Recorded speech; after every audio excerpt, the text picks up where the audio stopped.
Aku rela nikahi aki-aki bos kelapa sawit demi melunasi hutang keluargaku padanya. Namun aku justru bahagia dan mengerti arti cinta sesungguhnya setelah menikah dengannya.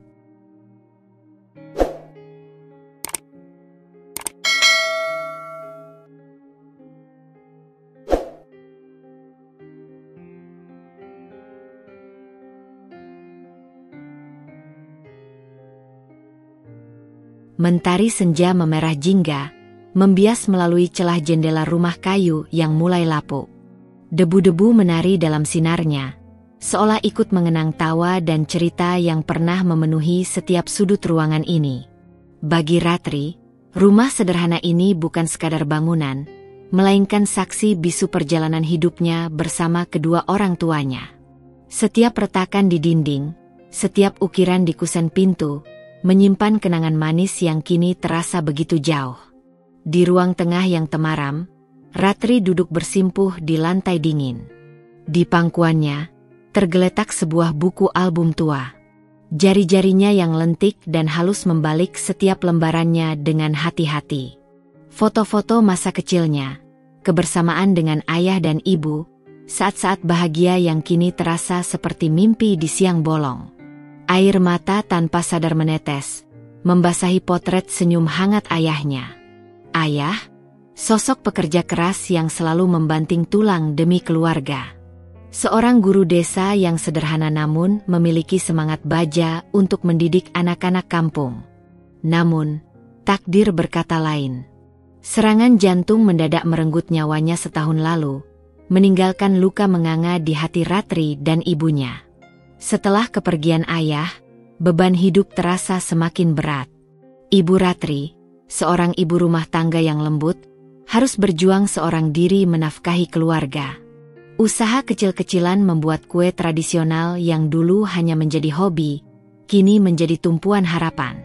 Namun, penghasilannya tak seberapa, jauh dari cukup untuk menutupi kebutuhan sehari-hari, apalagi cicilan utang ayah di bank yang jumlahnya terus membengkak.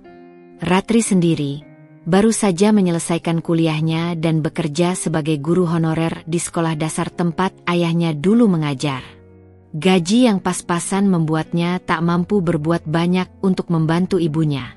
Setiap malam, mereka berdua bergumul dengan kecemasan akan surat peringatan dari bank yang semakin sering datang.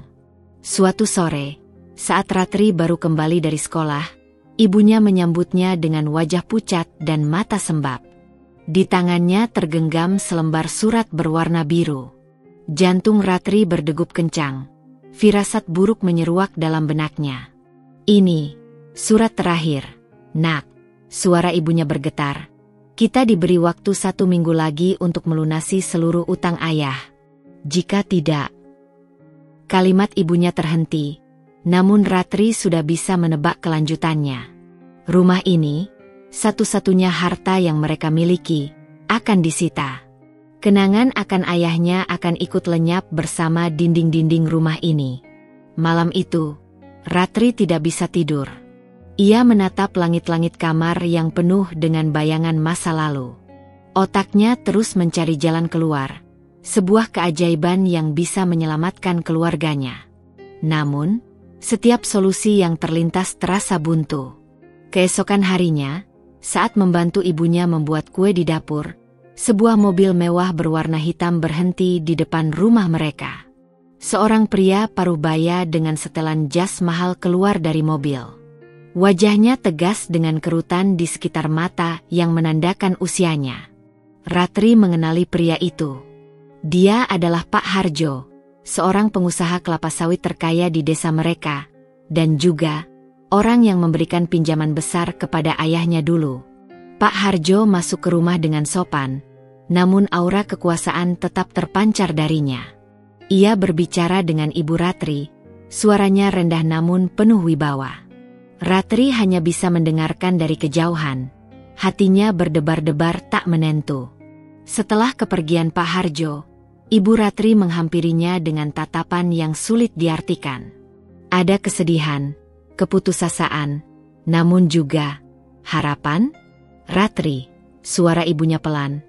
"Pak Harjo, beliau memberikan kita sebuah penawaran. Ratri menatap ibunya, menunggu dengan cemas. Beliau bersedia menghapus seluruh utang ayah, dan bahkan memberikan kita kehidupan yang lebih baik. Ibu Ratri menarik napas dalam-dalam, seolah berat untuk melanjutkan kata-katanya. Dengan satu syarat, kamu harus menikah dengannya. Bagai petir menyambar di siang bolong, kata-kata ibunya menghantam Ratri. Dunia di sekelilingnya terasa berputar. Menikah dengan Pak Harjo? Seorang pria yang usianya jauh di atas ayahnya? Seorang pria yang hampir tidak dikenalnya? Tidak mungkin, Ibu, seru Ratri, air mata kembali membanjiri matanya. Ini gila, aku tidak bisa. Namun, di mata ibunya, Ratri melihat keputusasaan yang mendalam. Ia tahu, ibunya melakukan ini demi menyelamatkan mereka, demi menjaga kenangan akan ayah tetap hidup di rumah ini. Malam itu, Ratri kembali termenung di kamarnya. Di luar, suara jangkrik bersahutan, seolah ikut merasakan kegelisahannya. Ia menatap foto ayahnya di meja nakas. Senyum hangat di foto itu seolah bertanya, "Apa yang akan kamu lakukan, Nak?" Pilihan yang teramat sulit membentang di hadapannya. Kehilangan rumah kenangan dan terus hidup dalam kesulitan, atau mengorbankan kebahagiaan dan masa depannya demi melunasi utang dan memberikan kehidupan yang lebih baik bagi ibunya. Dalam kegelapan malam, di bawah tatapan sendu rembulan, Ratri membuat sebuah keputusan yang akan mengubah seluruh hidupnya. Sebuah keputusan yang lahir dari keputusasaan dan cinta yang mendalam kepada keluarganya. Ia akan menikahi aki-aki bos kelapa sawit itu. Pagi menyapa dengan cahaya kelabu yang seolah enggan menembus tebalnya awan di luar jendela kamar Ratri. Semalaman suntuk matanya enggan terpejam, pikirannya berputar-putar seperti kaset rusak yang terus mengulang adegan penawaran Pak Harjo dan air mata keputusasaan ibunya. Keputusan yang telah ia ambil terasa bagai batu besar yang mengganjal di dadanya, membuatnya sulit bernapas dan merasakan kebahagiaan. Di ruang makan yang sunyi, ibunya sudah duduk menunggu. Garis-garis halus di wajah ibunya tampak semakin jelas di bawah cahaya pagi yang suram. Matanya sembab, namun ketika menatap Ratri, seulas senyum tipis berusaha ia paksakan. Di atas meja terhidang nasi goreng sederhana. Aroma gurihnya biasanya menggugah selera, namun pagi ini Ratri merasa perutnya mual dan tak berselera. Keheningan di antara mereka terasa begitu pekat, diisi oleh kecemasan yang tak terucapkan. "Bagaimana tidurmu, Nak?" tanya ibunya lembut, suaranya sedikit bergetar. Ia meraih tangan Ratri dan menggenggamnya erat. Ratri menarik napas dalam-dalam, mencoba menenangkan gejolak di hatinya. Ia membalas genggaman tangan ibunya, menyalurkan sedikit keteguhan yang sebenarnya terasa rapuh. "Baik, Ibu," jawabnya lirih, berusaha terdengar meyakinkan. Aku akan melakukannya." Mendengar jawaban Ratri, air mata haru langsung membanjiri pipi ibunya. Ia bangkit dari duduknya dengan tergesa dan memeluk Ratri erat, isakannya tertahan di dada. "Terima kasih, Nak. Terima kasih banyak. Ibu tahu ini sangat berat bagimu, pengorbanan yang luar biasa. Tapi ibu yakin, jauh di dalam hati, Pak Harjo adalah orang yang baik. Beliau hanya, mungkin terlihat keras di luar." Ratri hanya bisa membalas pelukan ibunya, merasakan kehangatan tubuh yang selalu melindunginya. Namun, dalam hatinya, keraguan terus berkecamuk. Kebaikan Pak Harjo terasa seperti ilusi, tersembunyi di balik tawaran yang terasa lebih seperti transaksi bisnis yang dingin dan kalkulatif. Hari-hari menjelang pernikahan berlalu dalam kabut kesedihan dan persiapan yang terasa hampa. Ibu Ratri berusaha tegar, sibuk mengurus segala keperluan meskipun hatinya pasti terluka. Sebuah gaun putih sederhana telah disiapkan, jauh dari impian gaun pengantin seorang gadis muda. Gaun itu lebih terasa seperti simbol kepasrahan, sebuah penanda bahwa ia telah merelakan masa depannya. Sore yang ditakdirkan tiba.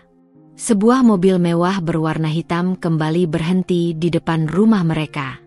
Kali ini, Pak Harjo tidak sendiri. Seorang pria berkacamata dengan penampilan rapi dan membawa tas kerja kulit mengikutinya masuk.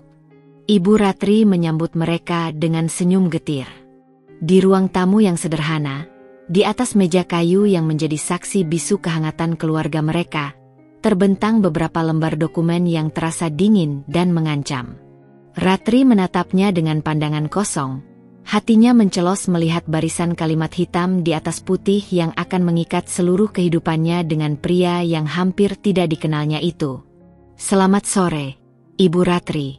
"Ratri," sapa pengacara itu dengan nada formal.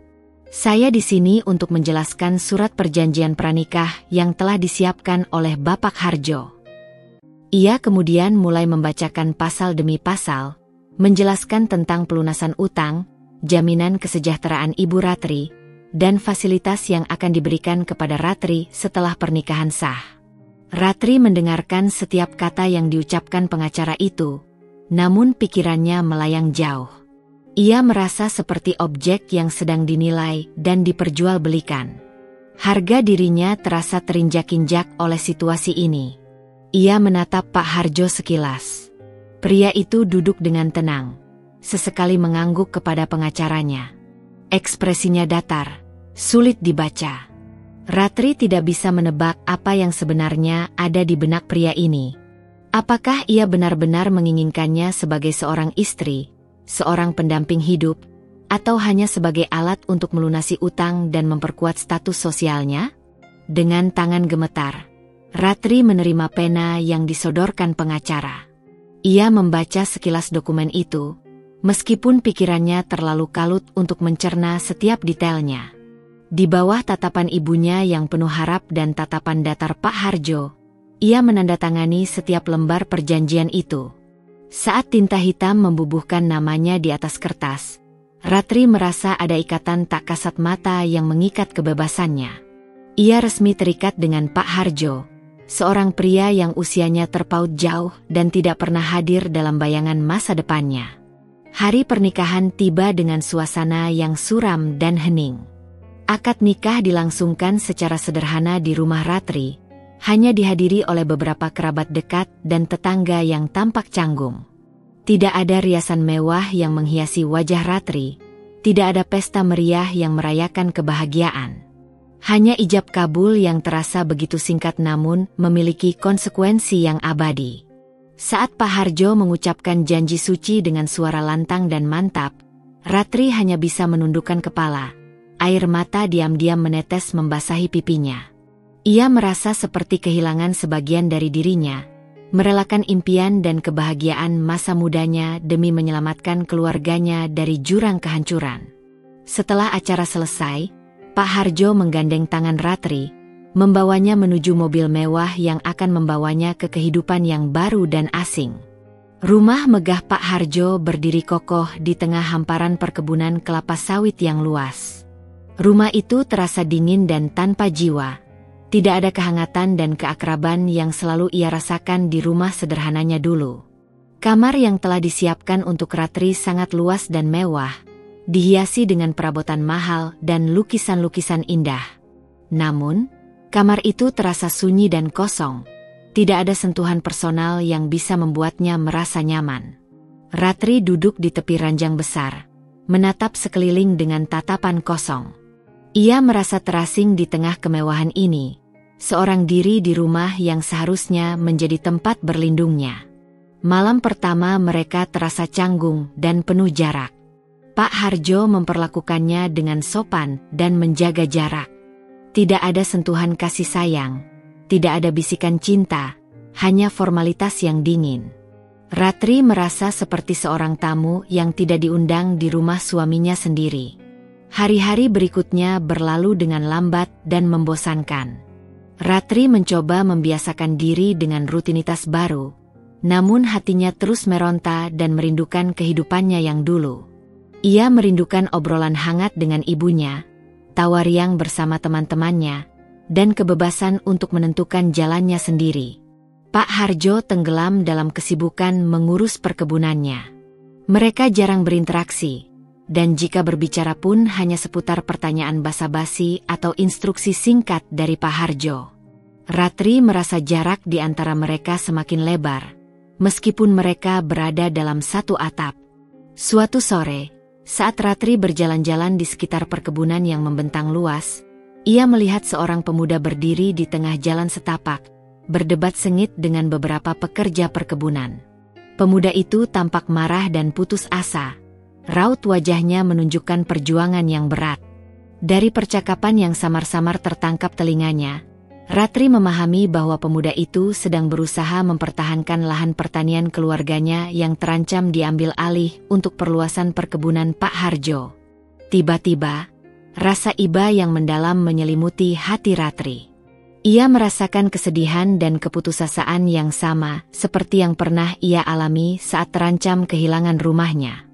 Tanpa sadar, langkah kakinya membawanya mendekati pemuda itu. "Permisi," sapa Ratri pelan, suaranya hampir berbisik. Pemuda itu menoleh dengan cepat, menatap Ratri dengan tatapan penuh curiga dan permusuhan. "Anda siapa?" tanyanya ketus, nada suaranya meninggi karena emosi. "Saya, Ratri," jawabnya gugup, merasa terintimidasi oleh tatapan tajam pemuda itu. "Saya, istri Pak Harjo." Ekspresi pemuda itu langsung berubah drastis. Kemarahan di wajahnya seketika digantikan oleh keterkejutan, lalu berubah menjadi sinisme yang dingin.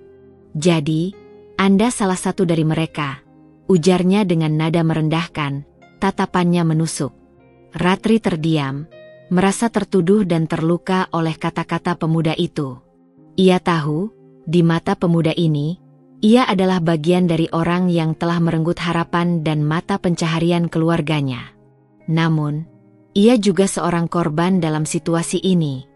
Terpaksa menikahi pria yang kini menjadi lawannya. Pertemuan singkat yang penuh ketegangan itu meninggalkan jejak yang mendalam di hati Ratri, membuatnya semakin mempertanyakan perannya dalam kehidupan barunya. Apakah ia hanya akan menjadi istri seorang bos kelapa sawit yang dianggap kejam oleh sebagian orang? Atau bisakah ia menggunakan posisinya untuk membantu orang lain yang senasib dengannya? Sebuah benih pertanyaan mulai tumbuh di benaknya, membawa bersamanya secercah harapan di tengah kegelapan hatinya. Setelah pertemuan singkat namun membekas dengan Arya di batas perkebunan, Ratri kembali ke rumah mewah itu dengan perasaan yang semakin tertekan. Kata-kata Arya, "Jadi, Anda salah satu dari mereka," terus berputar di benaknya seperti kaset rusak.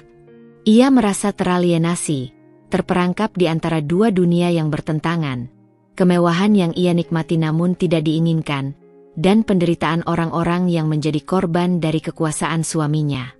Malam itu, di kamar tidurnya yang luas dan sunyi, Ratri kembali bergumul dengan pikirannya. Pak Harjo sudah beristirahat di kamar terpisah, sebuah kebiasaan yang semakin memperlebar jurang di antara mereka. Ratri bangkit dari ranjang berbalut sutra yang terasa dingin dan tanpa kehangatan. Ia melangkah menuju jendela besar yang menghadap ke hamparan perkebunan kelapa sawit yang luas. Di bawah cahaya rembulan yang pucat, ribuan pohon kelapa sawit tampak seperti pasukan yang tak terhitung jumlahnya, merayap dan menaklukkan setiap jengkal tanah. Pemandangan itu, yang seharusnya melambangkan kekayaan dan kekuasaan suaminya, justru terasa mengancam bagi Ratri. Pikirannya kembali tertuju pada Arya. Ia mengingat sorot mata pemuda itu, perpaduan antara keberanian yang membara dan keputusasaan yang mendalam saat ia mempertahankan tanah leluhurnya. Ratri merasakan adanya resonansi dalam diri mereka, sebuah kesamaan sebagai individu yang terdesak dan berjuang untuk sesuatu yang lebih besar dari diri mereka sendiri. Keesokan harinya, Ratri memberanikan diri untuk mencari tahu lebih banyak tentang pemuda itu. Saat ia berpapasan dengan Pak Somad, salah satu pekerja rumah tangga yang sudah lama mengabdi pada keluarga Pak Harjo, Ratri mencoba bertanya dengan hati-hati. "Pak Somad," panggil Ratri dengan suara pelan saat pria itu sedang menyiram tanaman di teras belakang. Pak Somad menghentikan pekerjaannya dan menoleh, tampak sedikit terkejut dengan sapaan Ratri. Ia menundukkan kepala dengan sopan. Ada yang bisa saya bantu, Nyonya? Saya melihat seorang pemuda kemarin di dekat batas perkebunan, ujar Ratri ragu-ragu, mencoba menyembunyikan rasa ingin tahunya.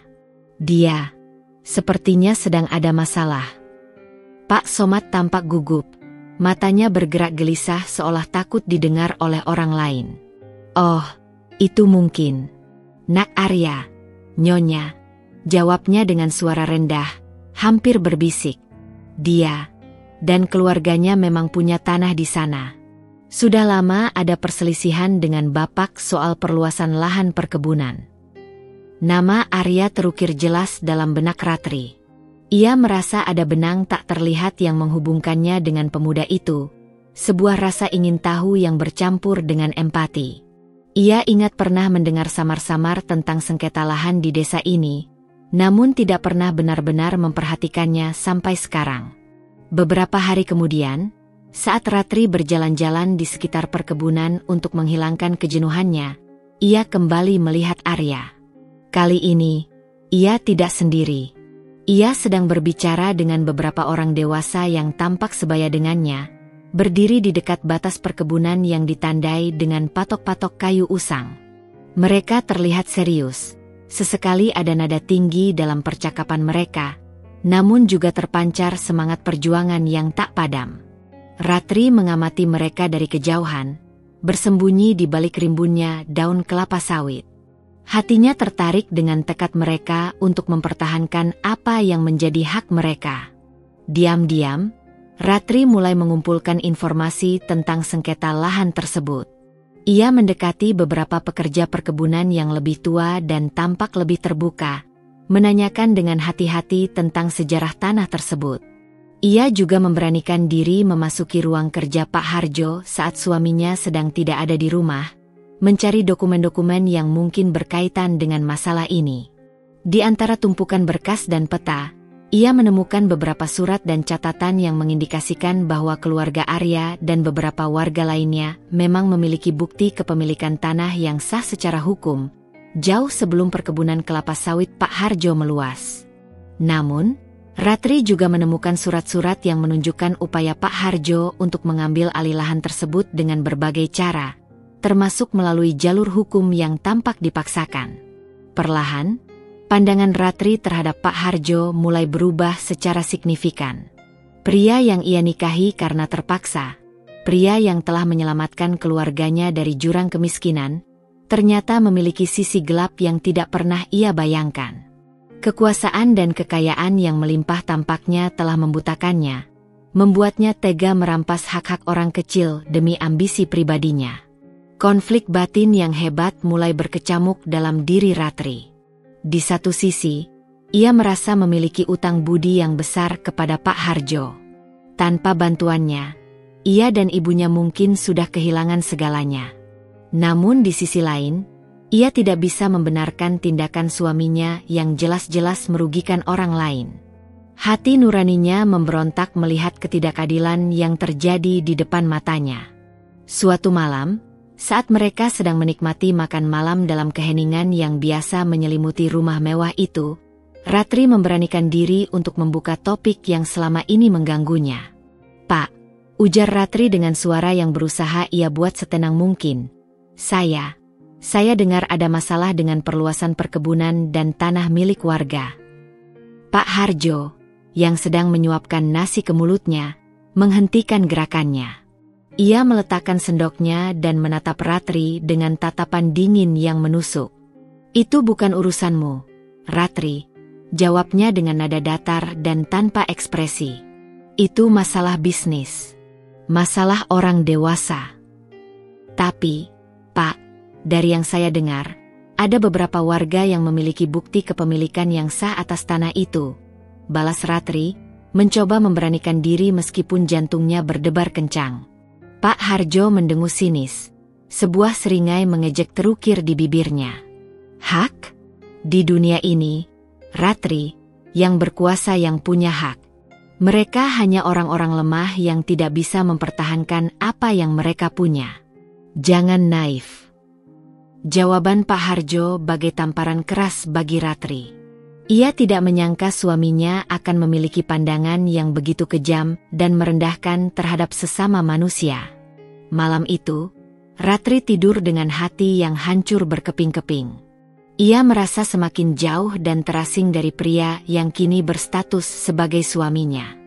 Hari-hari berikutnya, Ratri semakin sering melihat Arya dan warga desa berkumpul dan berdiskusi di dekat batas perkebunan.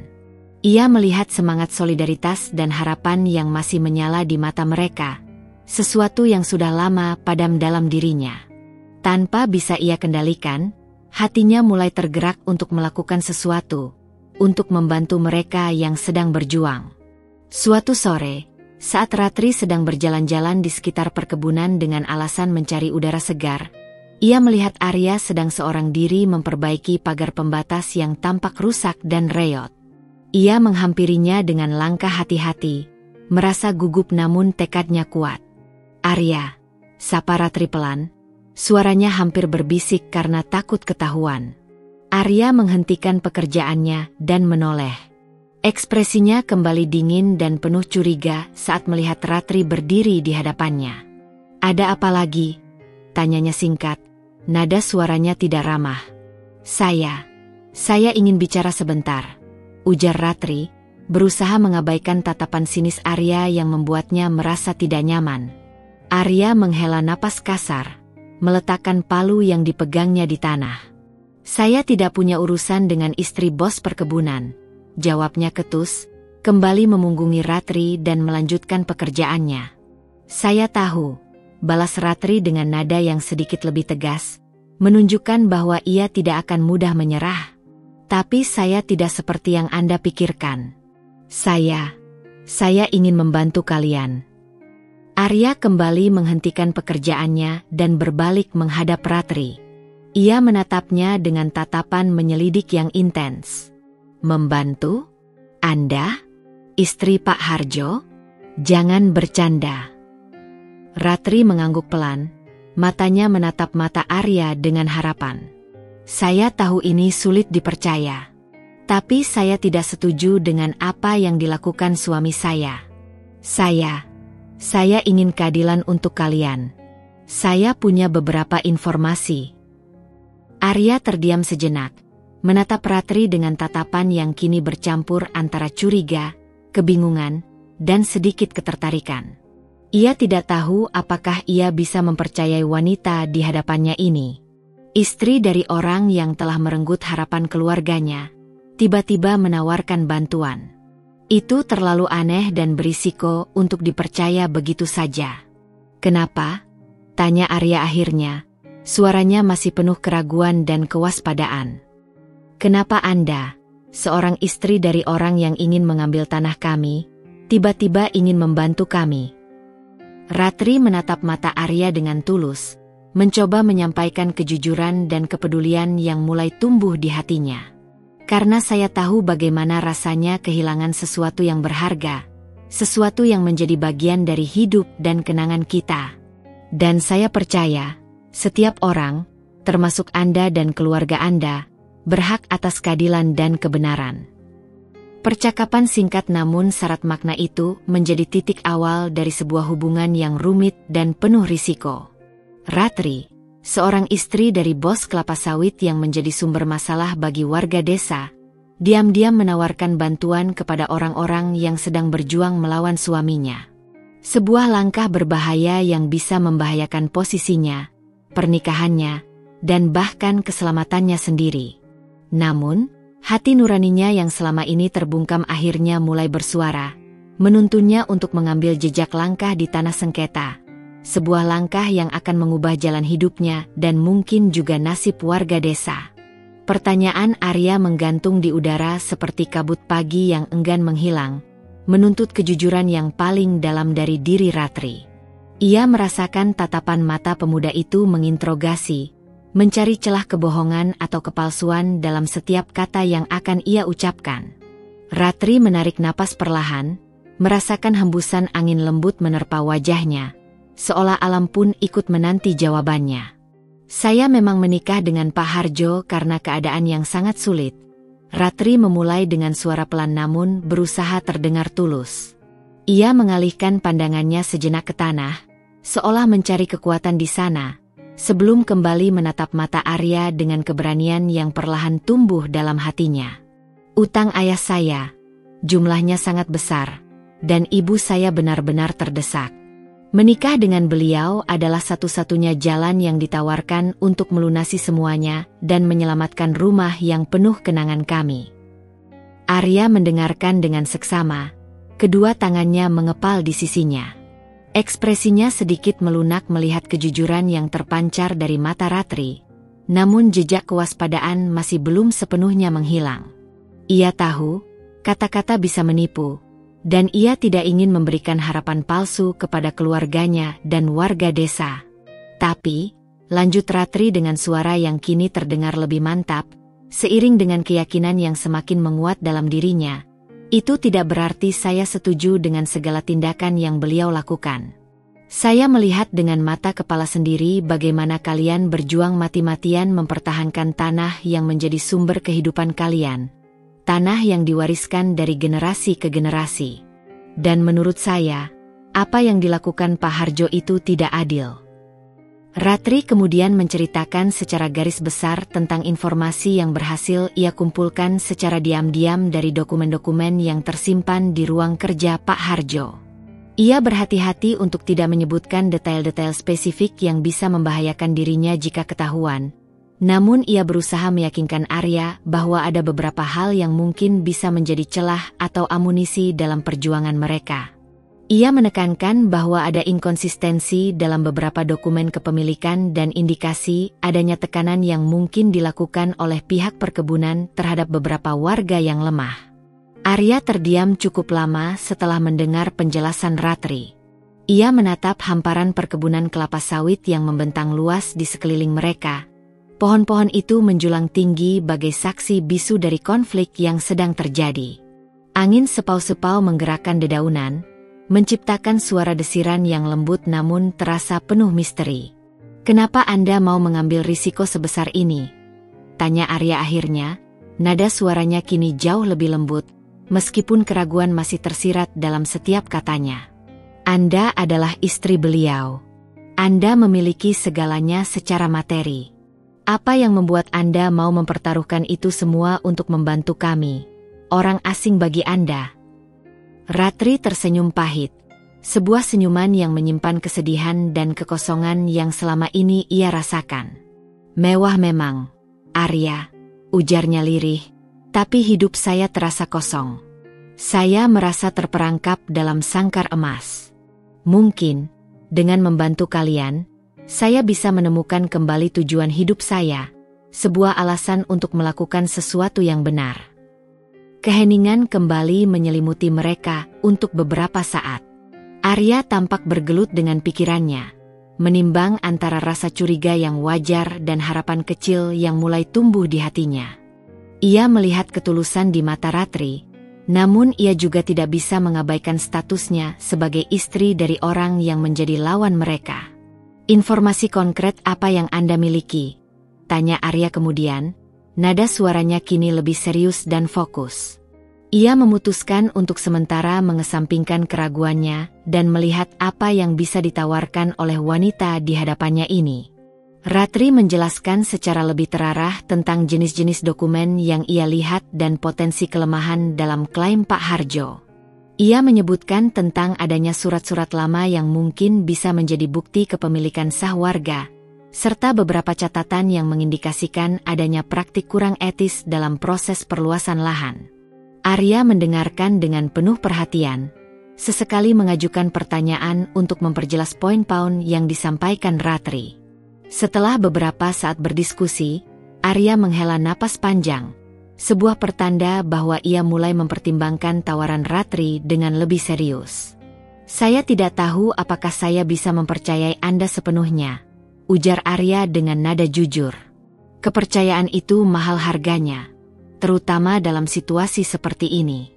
Tapi, kami sudah mencoba berbagai cara untuk melawan ketidakadilan ini, dan semuanya selalu menemui jalan buntu.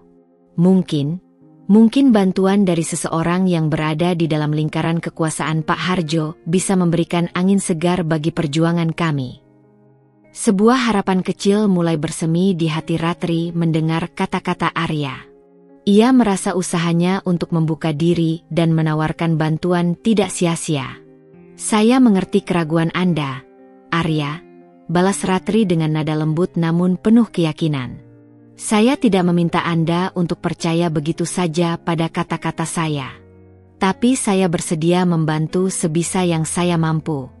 Kita bisa bertemu lagi di sini, secara diam-diam, dan saya akan memberikan informasi yang saya temukan. Arya mengangguk pelan, matanya menatap Ratri dengan tatapan yang kini sedikit lebih terbuka.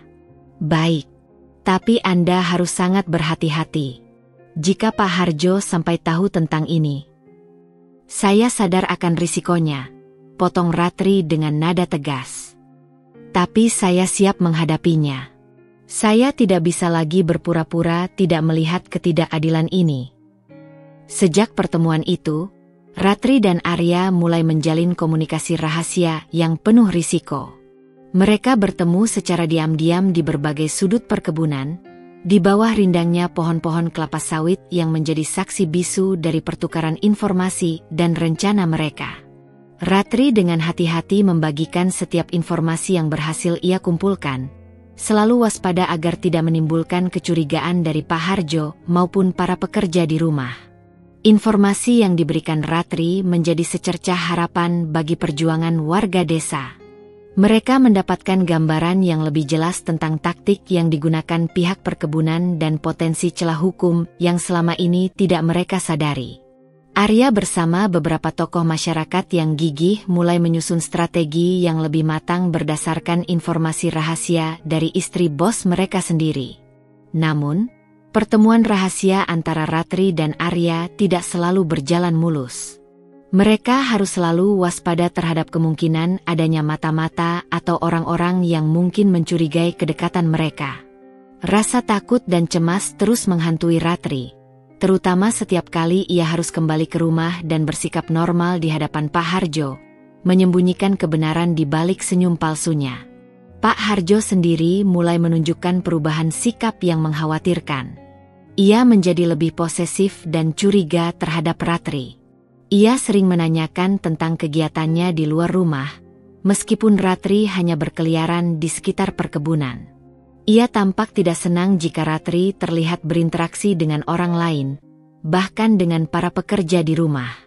Kamu tidak perlu terlalu sering keluar rumah, Ratri, ujar Pak Harjo suatu malam saat mereka sedang menikmati makan malam dalam keheningan yang dingin. Semua yang kamu butuhkan sudah tersedia di sini. Lebih baik kamu tinggal di rumah dan menjaga diri. Ratri hanya bisa membalas dengan senyum tipis dan anggukan kecil, berusaha menyembunyikan kegelisahan dan ketakutan yang mencengkeram hatinya. Ia merasa semakin terisolasi, seperti burung cantik yang terperangkap dalam sangkar emas, dikelilingi kemewahan namun kehilangan kebebasan dan kebahagiaan yang sebenarnya. Tekanan semakin meningkat dari segala arah. Ratri harus melangkah dengan sangat hati-hati, mempertimbangkan setiap kata dan tindakannya. Ia harus menjaga rahasia ini dari suaminya dan semua orang di sekitarnya. Namun, tekadnya untuk membantu Arya dan warga desa menegakkan keadilan semakin membara. Ia percaya bahwa kebenaran harus terungkap, meskipun ia harus mempertaruhkan segalanya yang ia miliki, termasuk pernikahannya dan mungkin juga keselamatannya sendiri. Bisikan rahasia di bawah naungan pohon-pohon kelapa sawit telah menumbuhkan benih perlawanan yang kuat di hati seorang istri bos kelapa sawit.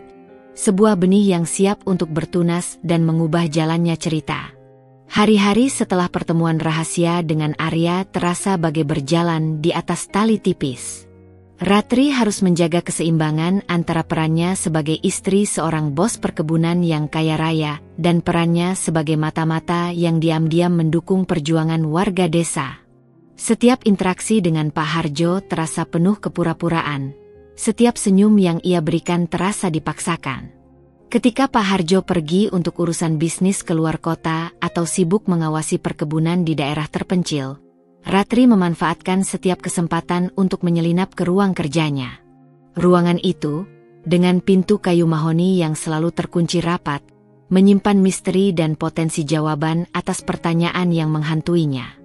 Ratri berhasil mendapatkan kunci cadangan secara tidak sengaja saat membantu membersihkan kamar Pak Harjo. Kunci itu tergeletak di laci meja rias, seolah memang ditakdirkan untuk ditemukan. Jantung Ratri selalu berdebar kencang setiap kali ia membuka pintu ruang kerja itu. Aroma maskulin yang khas milik Pak Harjo bercampur dengan bau kertas tua dan tinta menciptakan suasana yang tegang dan penuh rahasia.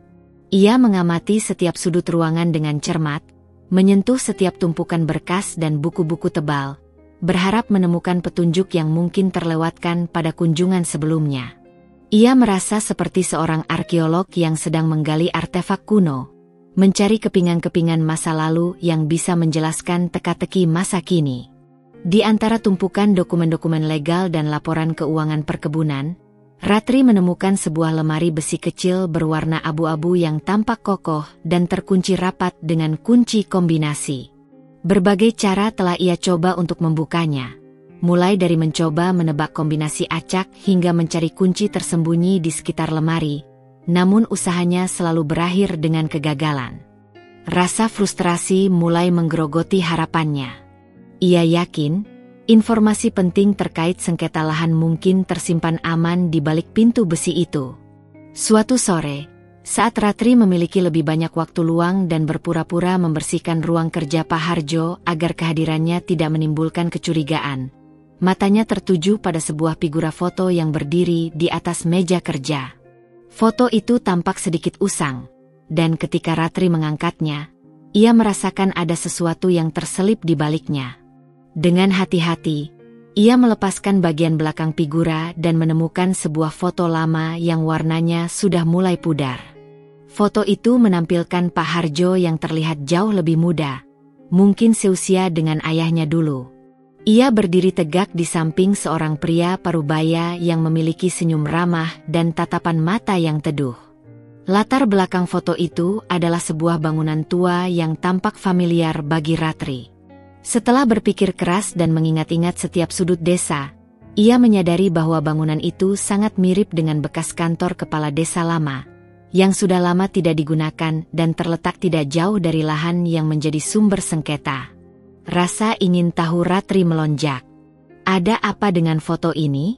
Siapa pria yang berdiri di samping Pak Harjo? Mengapa foto ini disembunyikan? Dengan jari-jari gemetar, Ratri membalik foto itu. Di bagian belakang, dengan tulisan tangan yang rapi, tertera sebuah nama, Karto, dan sebuah tanggal yang menunjukkan beberapa tahun sebelum masalah sengketa lahan ini mencuat ke permukaan. Ratri menyimpan foto itu dengan hati-hati di dalam saku gaunnya. Ia merasa penemuan ini mungkin memiliki kaitan yang signifikan dengan perjuangan warga desa. Ia berencana untuk segera menunjukkan foto itu kepada Arya pada pertemuan rahasia mereka berikutnya. Sementara itu, di luar tembok rumah mewah Pak Harjo, Arya dan warga desa tidak tinggal diam. Berdasarkan informasi awal yang diberikan Ratri, mereka mulai bergerak aktif mengumpulkan bukti-bukti kepemilikan tanah yang sah, mencari saksi-saksi yang bisa menguatkan klaim mereka, dan menyusun petisi yang akan mereka ajukan kepada pihak berwenang. Semangat perjuangan mereka kembali membara. Secercah harapan muncul setelah sekian lama mereka merasa terpojok dan putus asa. Mereka mengadakan pertemuan-pertemuan kecil secara diam-diam di rumah-rumah warga, merapatkan barisan dan menyusun strategi perlawanan yang lebih terorganisir. Namun, pergerakan warga desa yang semakin solid tidak luput dari pantauan pihak perkebunan.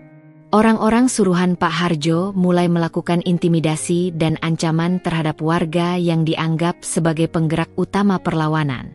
Beberapa kali, Arya dan tokoh masyarakat lainnya mendapatkan peringatan keras untuk menghentikan aksi mereka, bahkan ada yang mengalami tindakan kekerasan ringan. Ketegangan di desa semakin terasa, seperti bom waktu yang siap meledak kapan saja. Warga desa semakin bersatu dalam menghadapi tekanan.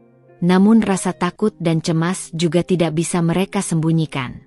Di dalam rumah mewah, Ratri merasakan perubahan sikap yang signifikan pada Pak Harjo. Ia menjadi lebih pendiam dari biasanya, sering melamun dengan tatapan kosong, dan terkadang tiba-tiba marah tanpa alasan yang jelas. Ratri merasakan ada beban pikiran berat yang sedang dipikul suaminya, sesuatu yang ia sembunyikan rapat-rapat darinya. Suatu malam, saat Ratri sedang berjalan melewati ruang kerja Pak Harjo, ia tidak sengaja mendengar percakapan telepon suaminya. Pintu ruangan itu tidak tertutup rapat, dan Ratri yang sedang menuju dapur mendengar suara Pak Harjo yang meninggi, penuh amarah dan kekhawatiran. Ini tidak bisa dibiarkan. Mereka semakin berani dan terorganisir. Lakukan apa saja yang perlu untuk menghentikan mereka. Jangan sampai mereka mendapatkan apa yang mereka inginkan. Ratri tidak bisa mendengar dengan jelas siapa lawan bicara Pak Harjo di ujung telepon. Namun nada suara suaminya yang penuh tekanan dan ancaman semakin memperkuat keyakinannya bahwa perjuangan warga desa mulai mengancam posisi dan kekuasaan Pak Harjo. Setelah percakapan telepon itu berakhir, Ratri melihat Pak Harjo keluar dari ruang kerjanya dengan wajah tegang dan merah padam. Ia sama sekali tidak menyadari kehadiran Ratri yang berdiri tak jauh dari sana, membeku karena ketakutan dan kekhawatiran. Peristiwa itu semakin memantapkan tekad Ratri untuk membantu Arya dan warga desa. Ia merasa memiliki tanggung jawab moral untuk mengungkap kebenaran dan menghentikan ketidakadilan yang sedang terjadi. Informasi sekecil apapun yang ia dapatkan bisa menjadi kunci untuk membalikkan keadaan. Pada pertemuan rahasia berikutnya dengan Arya di bawah rindangnya pohon mangga di ujung perkebunan, Ratri menunjukkan foto lama yang ia temukan. Arya tampak terkejut dan matanya membulat saat melihat foto itu. "Pria ini," ujar Arya dengan nada terkejut sambil menunjuk pria yang berdiri di samping Pak Harjo dalam foto. "Ini Pak Karto. Beliau adalah mantan kepala desa sebelum ayah saya menjabat. Beliau dikenal sebagai orang yang sangat jujur dan adil, sangat dihormati oleh warga desa." Ratri dan Arya saling bertukar pandang, merasakan firasat bahwa foto ini menyimpan rahasia penting. Mengapa Pak Harjo menyimpan foto ini? Apa hubungannya dengan Pak Karto dan sengketa lahan yang sedang mereka hadapi? Tanggal yang tertulis di belakang foto ini. Lanjut Arya sambil membaca tulisan tangan yang tertera di sana. Beberapa tahun sebelum masalah sengketa ini mulai mencuat ke permukaan. Ini bukan kebetulan. Pasti ada sesuatu yang terjadi pada waktu itu yang menjadi akar dari semua ini. Mereka berdua sepakat untuk mencari tahu lebih lanjut tentang hubungan antara Pak Harjo dan Pak Karto, serta menyelidiki peristiwa apa yang terjadi pada tanggal yang tertera di foto. Jejak tersembunyi di ruang kerja Pak Harjo telah membuka babak baru dalam perjuangan mereka. Mereka merasa semakin dekat dengan kebenaran yang selama ini tersembunyi, namun bahaya yang mengintai mereka juga semakin nyata, seperti bayangan gelap yang selalu mengikuti langkah mereka. Penemuan foto Pak Harjo bersama seorang pria bernama Karto memberikan secercah harapan baru bagi Ratri dan Arya. Mereka menyadari bahwa kunci dari sengketa lahan yang rumit ini mungkin terkubur dalam hubungan masa lalu antara Pak Harjo dan mantan kepala desa yang dihormati itu. Keduanya sepakat untuk membagi tugas. Arya akan menggali informasi di desa, sementara Ratri akan terus mencari petunjuk di dalam rumah mewah Pak Harjo. Arya, dengan semangat baru, mulai bergerak di antara para sesepuh desa dan orang-orang yang mengenal baik almarhum Pak Karto. Ia mengunjungi rumah-rumah sederhana, duduk berbincang dengan para lansia yang menyimpan tentang masa lalu desa. Dengan sabar dan penuh hormat, ia mendengarkan cerita-cerita tentang kepemimpinan Pak Karto yang jujur dan adil. Bagaimana ia selalu membela hak-hak warganya, dan bagaimana ia disegani oleh seluruh masyarakat. Dari percakapan demi percakapan, Arya mengumpulkan kepingan-kepingan informasi yang semakin mengarah pada perselisihan antara Pak Karto dan Pak Harjo di masa lalu. Beberapa saksi mata mengingat adanya ketegangan terkait rencana pembangunan sebuah kompleks industri besar di atas lahan yang sebagian besar merupakan tanah pertanian milik warga. Pak Karto, sebagai kepala desa saat itu, dengan tegas menolak rencana tersebut karena dianggap merugikan masyarakat. Namun, pengusaha muda yang ambisius, yang tak lain adalah Harjo Muda, terus berusaha melobi dan menekan Pak Karto untuk menyetujui rencananya. Informasi ini bagai benang merah yang menghubungkan masa lalu dengan masa kini. Ratri dan Arya semakin yakin bahwa akar dari sengketa lahan saat ini terletak pada konflik yang belum terselesaikan antara Pak Harjo dan Pak Karto. Mereka menduga ada rahasia besar yang disembunyikan, sesuatu yang mungkin terjadi setelah Pak Karto meninggal dunia yang memungkinkan Pak Harjo untuk melancarkan aksinya merebut tanah warga. Sementara Arya berjuang mencari kejelasan di tengah masyarakat desa, Ratri kembali melakukan penyelidikan di ruang kerja Pak Harjo.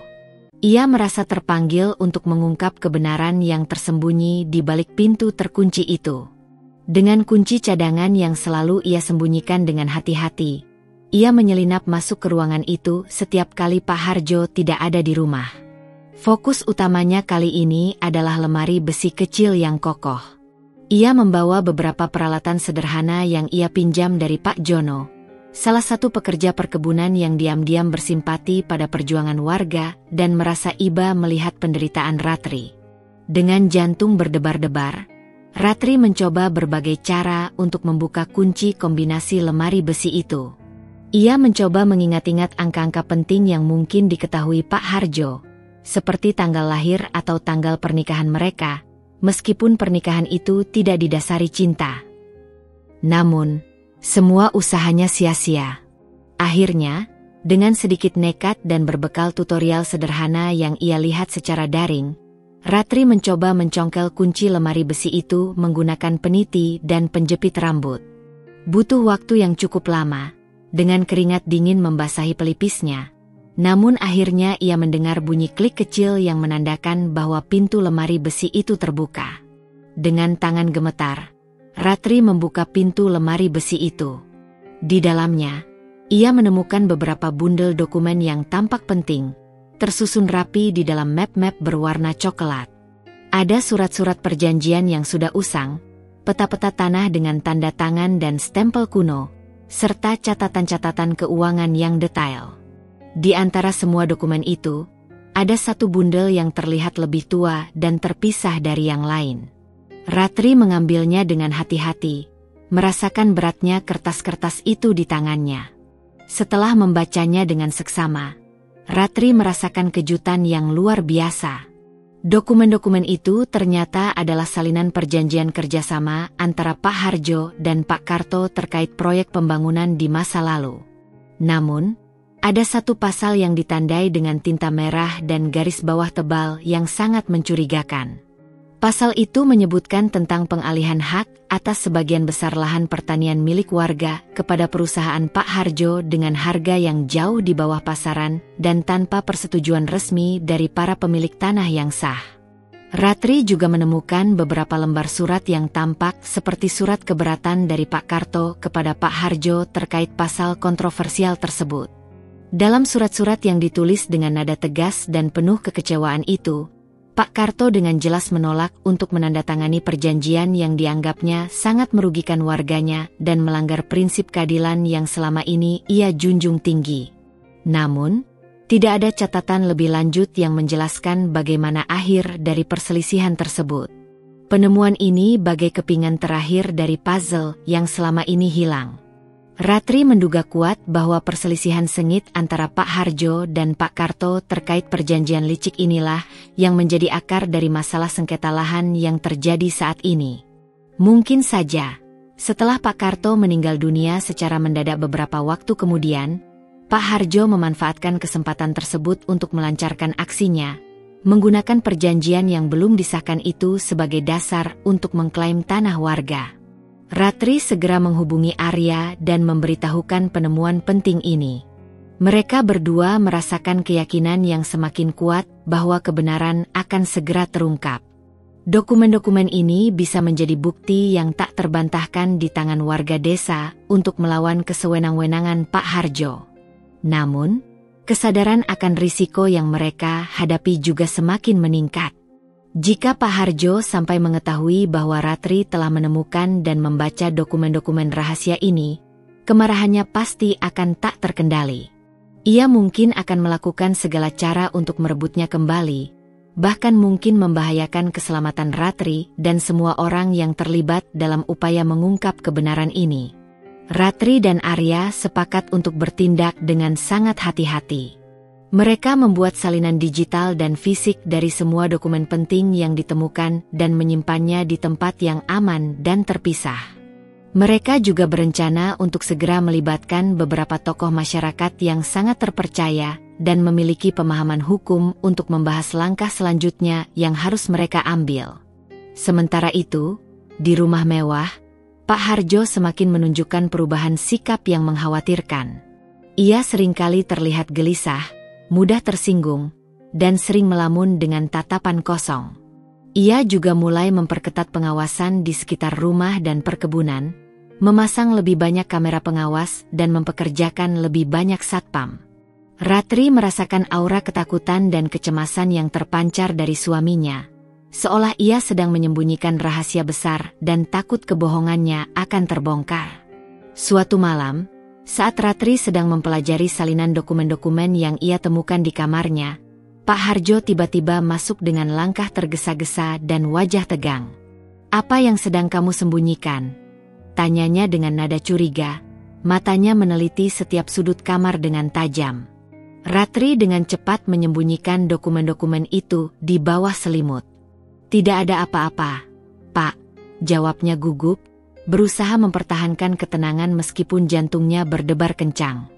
"Saya hanya sedang membaca buku." Pak Harjo mendekat dengan langkah mengancam, rahangnya mengeras. "Buku apa?" tanyanya lagi dengan tatapan menusuk yang membuat Ratri merasa seperti tertangkap basah. Dengan terpaksa, Ratri menunjukkan buku novel yang memang sedang ia baca beberapa hari terakhir. Pak Harjo merebut buku itu dari tangannya dan memeriksanya dengan seksama, membolak-balik halamannya seolah mencari sesuatu yang tersembunyi. Setelah beberapa saat, ia mengembalikan buku itu dengan kasar ke atas meja. "Jangan macam-macam, Ratri," ujarnya dengan suara rendah dan mengancam, matanya memperingatkan. "Jangan coba-coba ikut campur urusan yang bukan urusanmu. Kamu hanya perlu tahu bahwa kamu adalah istriku, dan tugasmu adalah melayani saya di rumah ini." Ancaman Pak Harjo membuat rasa takut Ratri semakin besar, namun di saat yang sama, juga semakin membulatkan tekadnya untuk mengungkap kebenaran dan membela keadilan. Ia tidak bisa lagi berpura-pura tidak tahu apa-apa. Masa lalu yang terkubur kini mulai menampakkan jejaknya, dan Ratri bersama Arya siap untuk menggali lebih dalam, meskipun bahaya mengintai di setiap langkah mereka, dan konsekuensinya bisa sangat fatal. Ancaman dingin Pak Harjo bagai hembusan angin malam yang menusuk tulang, semakin memantapkan tekad Ratri untuk bertindak cepat dan cermat. Ia menyadari bahwa ia tidak bisa lagi berdiam diri dan berpura-pura tidak tahu apa-apa.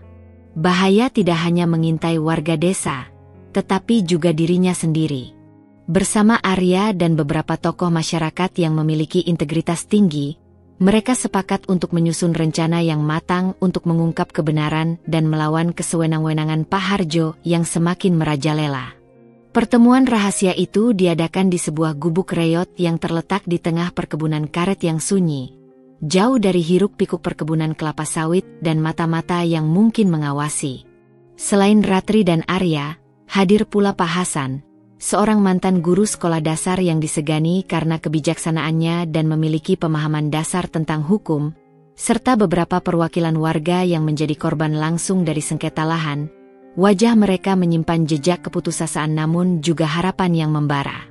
Di bawah rembulan sabit yang samar, Ratri dengan hati-hati mengeluarkan salinan dokumen-dokumen perjanjian kerjasama antara Pak Harjo dan Pak Karto yang ia temukan di lemari besi. Pak Hasan dan perwakilan warga lainnya mempelajari lembaran-lembaran kertas itu dengan seksama. Cahaya senter menjadi penerang di tengah kegelapan gubuk. Mereka terkejut dan geram melihat pasal-pasal yang jelas-jelas merugikan warga dan menguntungkan pihak Pak Harjo. Ini bisa menjadi bukti awal yang sangat kuat, ujar Pak Hasan dengan nada serius setelah membaca beberapa pasal krusial dalam perjanjian tersebut. Terutama pasal tentang pengalihan hak atas tanah warga dengan harga yang tidak masuk akal dan tanpa persetujuan resmi dari pemilik sah. Ini jelas cacat hukum dan bisa menjadi dasar gugatan. Arya menambahkan informasi yang berhasil ia kumpulkan dari para sesepuh desa. Kisah-kisah tentang integritas Pak Karto dan penolakannya terhadap rencana pembangunan Pak Harjo di masa lalu semakin memperkuat dugaan adanya permainan kotor di balik sengketa ini. Kombinasi antara bukti tertulis dan kesaksian lisan ini mulai merangkai gambaran yang lebih utuh tentang akar permasalahan yang selama ini tersembunyi. Mereka sepakat bahwa langkah selanjutnya adalah mengumpulkan lebih banyak bukti pendukung dan mencari saksi-saksi yang berani untuk memberikan keterangan. Mereka juga berencana untuk mencari bantuan hukum dari seorang pengacara yang memiliki reputasi baik, berani melawan kekuatan besar, dan tidak mungkin disuap oleh kekuasaan dan kekayaan Pak Harjo. Ratri, meskipun diliputi rasa takut, menawarkan diri untuk terus mencari informasi tambahan di dalam rumah Pak Harjo. Ia menyadari bahwa posisinya sebagai istri memberikan akses yang lebih besar ke lingkungan suaminya, meskipun risiko yang harus ia tanggung sangat besar. Saya akan mencoba mencari tahu lebih dalam tentang bagaimana Pak Harjo membangun kekuasaan dan pengaruhnya di desa ini, ujar Ratri dengan tekad yang bulat, meskipun suaranya sedikit bergetar. Mungkin ada jejak-jejak lain, hal-hal yang bisa kita gunakan untuk mengungkap kebenaran yang lebih besar. Rencana mereka memang terjal dan penuh dengan potensi bahaya, namun semangat kebersamaan dan harapan akan tegaknya keadilan memberikan mereka kekuatan dan solidaritas.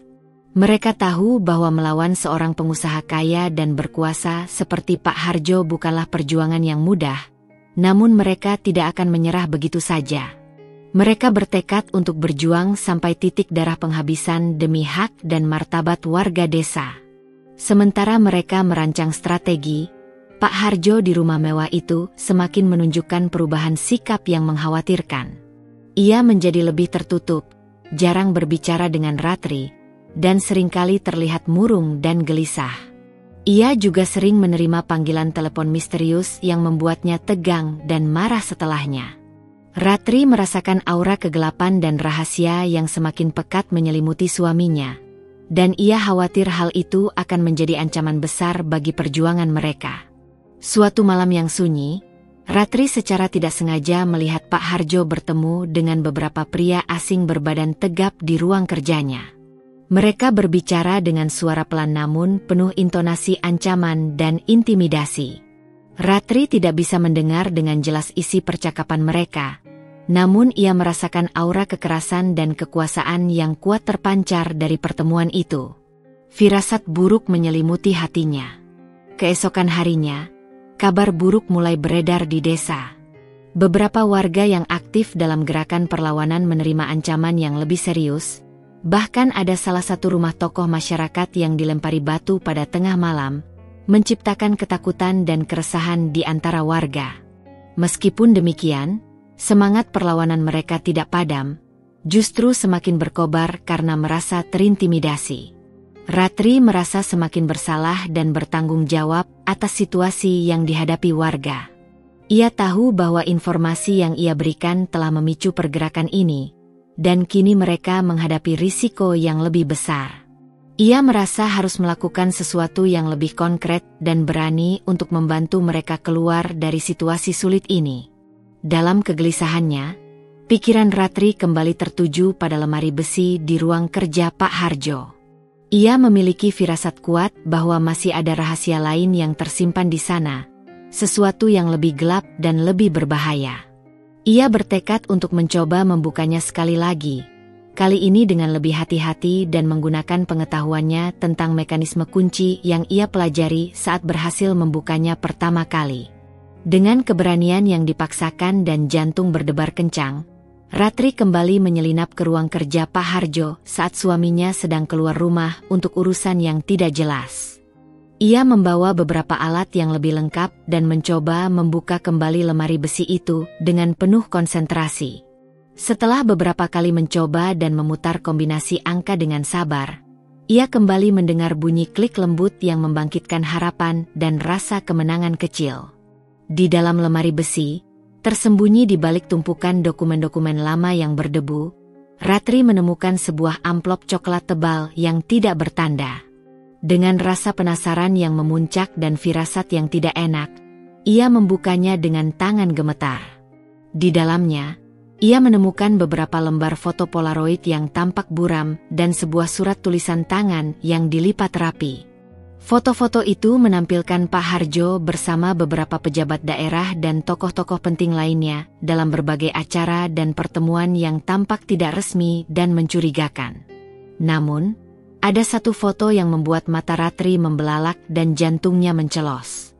Foto itu menampilkan Pak Harjo sedang memberikan sejumlah uang tunai yang cukup banyak kepada Pak Karto di sebuah tempat yang tampak sepi dan tersembunyi. Ekspresi wajah Pak Karto dalam foto itu terlihat sangat tidak nyaman, tertekan, dan terpaksa menerima uang tersebut. Surat tulisan tangan itu ternyata adalah draft surat dari Pak Karto kepada seorang teman dekatnya, yang menceritakan tentang tekanan dan intimidasi yang terus-menerus ia terima dari Pak Harjo terkait proyek pembangunan dan pengalihan lahan. Pak Karto juga menulis tentang kekhawatirannya yang mendalam akan keselamatan dirinya dan keluarganya, karena ia terus menolak permintaan Pak Harjo yang tidak bermoral. Surat itu tidak pernah dikirim dan masih berupa draft yang belum selesai. Penemuan ini bagai bom waktu yang siap meledak. Ratri menyadari bahwa Pak Harjo mungkin telah melakukan tindakan suap dan intimidasi, bahkan mungkin lebih dari itu, untuk melancarkan rencana jahatnya. Foto dan surat ini bisa menjadi bukti yang sangat kuat untuk mengungkap kejahatannya di mata hukum dan masyarakat. Ratri segera menghubungi Arya dan menceritakan penemuan terbarunya dengan suara bergetar. Mereka berdua merasakan bahwa mereka semakin dekat dengan kebenaran yang selama ini tersembunyi rapat, namun bahaya yang mengintai mereka juga semakin nyata dan mengancam. Mereka harus bertindak dengan sangat hati-hati, strategis, dan berani untuk menggunakan bukti-bukti ini secara efektif dan membawa keadilan bagi warga desa. Rencana yang terjal kini membentang semakin curam di hadapan mereka. Namun dengan tekad yang membara dan kebersamaan yang solid, mereka siap menghadapi segala rintangan yang menghadang. Penemuan foto dan draft surat Pak Karto memberikan suntikan semangat baru bagi Ratri dan Arya. Mereka merasa seperti telah menemukan kunci yang selama ini hilang untuk membuka tabir kejahatan Pak Harjo. Namun, di balik rasa lega itu, terselip kewaspadaan yang mendalam. Mereka menyadari bahwa bukti-bukti ini sangat berharga dan harus ditangani dengan sangat hati-hati agar tidak jatuh ke tangan yang salah atau malah membahayakan mereka. Mereka sepakat untuk mempercayakan foto dan surat wasiat yang belum terkirim itu kepada Pak Hasan. Sebagai seorang mantan pendidik yang dihormati dan memiliki pemahaman dasar tentang hukum, Pak Hasan dianggap sebagai sosok yang paling tepat untuk menyimpan dan memberikan nasihat mengenai langkah hukum yang harus mereka ambil. Pak Hasan dengan seksama setiap detail dalam foto dan surat itu, kerutan di dahinya semakin dalam seiring dengan pemahamannya akan potensi kejahatan yang mungkin dilakukan Pak Harjo. Ia berjanji akan mencari seorang pengacara yang berani, memiliki integritas tinggi, dan tidak gentar menghadapi kekuasaan Pak Harjo. Sementara itu, Ratri harus kembali menjalani rutinitasnya sebagai istri seorang bos kelapa sawit yang kaya raya. Di balik topeng kepatuhan dan ketenangan, ia menyimpan rahasia besar yang bisa mengguncang kehidupan suaminya dan dirinya sendiri. Sikap Pak Harjo semakin hari semakin tidak menentu. Ia menjadi lebih mudah marah, seringkali tanpa alasan yang jelas, dan tatapan matanya selalu menyimpan kecurigaan terhadap Ratri. Ia mulai membatasi kebebasan Ratri untuk keluar rumah, bahkan untuk sekadar berjalan-jalan di sekitar perkebunan. "Kamu tidak perlu pergi kemana-mana lagi, Ratri," ujar Pak Harjo suatu sore dengan nada dingin dan otoriter saat Ratri hendak pergi ke taman. "Tetaplah di rumah dan urus semua keperluan rumah tangga. Tidak ada yang penting di luar sana untukmu." Ratri merasakan dirinya semakin terisolasi. terkurung dalam kemewahan yang terasa seperti penjara. Ia merindukan kebebasannya untuk bergerak dan berinteraksi, dan ia merasa bersalah karena tidak bisa berbuat lebih banyak untuk membantu Arya dan warga desa yang sedang berjuang saat ini. Rasa frustrasi dan ketidakberdayaan mulai menghantuinya. Suatu sore yang remang-remang, saat Ratri sedang duduk termenung di taman belakang rumah, Arya datang menemuinya secara diam-diam, menyelinap di antara rimbunnya tanaman hias. Wajahnya terlihat tegang dan penuh kekhawatiran. Ia membawa kabar buruk yang semakin mempercepat denyut jantung Ratri. Beberapa warga yang menjadi saksi kunci dalam sengketa lahan mulai mendapatkan ancaman yang lebih serius. Bahkan, salah satu saksi penting diintimidasi secara fisik oleh orang-orang yang tidak dikenal. Kita harus segera bertindak, Ratri, bisik Arya dengan nada cemas. Matanya menatap Ratri dengan penuh harap. Saya khawatir keselamatan mereka benar-benar terancam. Pak Harjo pasti tahu kita sedang mengumpulkan bukti. Ratri merasakan gelombang kepanikan menghantam dirinya. Ia tahu betul watak suaminya. Pak Harjo adalah orang yang tidak akan segan-segan melakukan apa saja untuk melindungi kepentingan dan kekuasaannya. Mereka harus segera menemukan cara untuk menghentikan teror ini sebelum terjadi hal yang lebih buruk. Pak Hasan sedang mengurus semuanya, jawab Ratri mencoba menenangkan Arya, meskipun suaranya sedikit bergetar karena rasa takut yang juga ia rasakan. Dia sedang mencari pengacara yang berani dan bisa kita percaya untuk membantu kita membawa kasus ini ke jalur hukum. Namun, Arya merasa waktu mereka semakin sempit. Ia memiliki rencana sendiri, sebuah tindakan yang lebih berisiko, namun dalam keputusasaannya ia yakini bisa memberikan hasil yang lebih cepat dan melindungi warga desa. Saya akan menemui Pak Harjo langsung, ujar Arya dengan nada tegas dan mata yang berapi-api. Saya akan mencoba berbicara dengannya, memintanya untuk menghentikan semua intimidasi ini dan mempertimbangkan kembali tindakannya. Ratri terkejut dan cemas mendengar rencana nekat Arya. Ia tahu betul betapa keras kepala dan kejamnya Pak Harjo. Konfrontasi langsung hanya akan membahayakan keselamatan Arya dan mungkin juga memicu tindakan yang lebih brutal dari pihak Pak Harjo. Jangan, Arya. Itu terlalu berbahaya, seru Ratri cemas, meraih lengan pemuda itu. Pak Harjo tidak akan mendengarkanmu. Ia hanya akan semakin marah dan mungkin menyakitimu. Namun, Arya sudah mengambil keputusan bulat. Dalam benaknya, ia merasa tidak punya pilihan lain. Ia harus melakukan sesuatu yang nyata dan segera untuk melindungi warga desa yang sudah terlalu lama menderita. Malam itu, tanpa sepengetahuan Ratri, Arya memberanikan diri pergi menemui Pak Harjo di rumah mewahnya. Ratri menunggu dengan gelisah di kamarnya, hatinya dipenuhi firasat buruk dan kecemasan yang tak tertahankan. Beberapa jam kemudian, Arya kembali dengan wajah babak belur, sudut bibirnya robek, dan matanya memancarkan amarah yang membara.